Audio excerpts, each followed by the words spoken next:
dalam surat Al-Bayyinah, yaitu terdiri dari 8 ayat ya. Surat yang terletak di Al-Qur'an ke-98, urutannya 100. Ini ayat 1 ya sampai ayat 5 itu gambaran tentang bagaimana orang Yahudi menghadapi kedatangan Nabi Muhammad SAW. Jadi pertama mereka ingkar, menolak, yang kemudian dijuluki orang kafir. Dan ini sepadan dengan orang musyrik. Jadi orang musyrik itu sudah ada di Mekah. Nabi pernah hidup di Mekah menghadapi orang musyrik. Ketika Nabi pindah ke Madinah menghadapi orang Yahudi dan mereka kafir. Lalu mereka dalam kekafirannya ternyata silang pendapat di antara orang-orang Yahudi. Artinya mereka berpecah belah ya, dengan datangnya Rasulullah SAW yang mendapat mukjizat Al-Quran. Artinya ada yang kemudian mau mengakui kebenaran Nabi Muhammad SAW dan Al-Quran, tapi masih banyak yang bertahan untuk tetap meyakini ajaran Yahudi itu.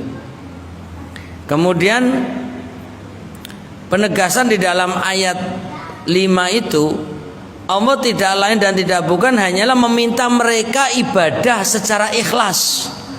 Di antara ibadah yang diminta sholat dan zakat. Jadi Yahudi diperintahkan menjalankan sholat dan zakat secara ikhlas. Nah, terlebih umat Islam. Jadi sekalipun ini ayatnya ditujukan kepada orang Yahudi dan Nasrani, tapi seringkali dijadikan dalil buat kita semua kalau menjalankan ibadah, diantaranya sholat dan zakat, harus lillahi ta'ala, ikhlas, mukhlisin. Nah ini. Kemudian pada ayat 6 itu vonis ya untuk orang kafir.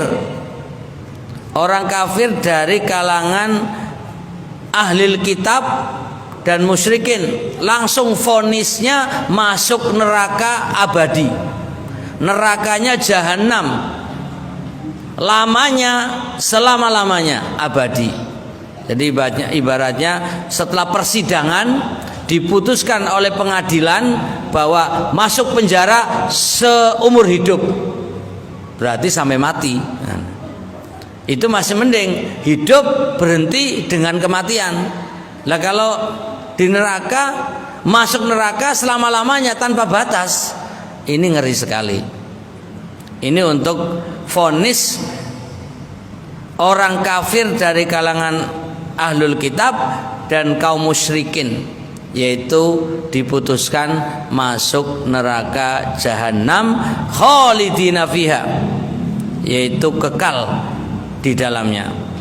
Mereka dijuluki syarrul bariyah. Apa Bapak Ibu?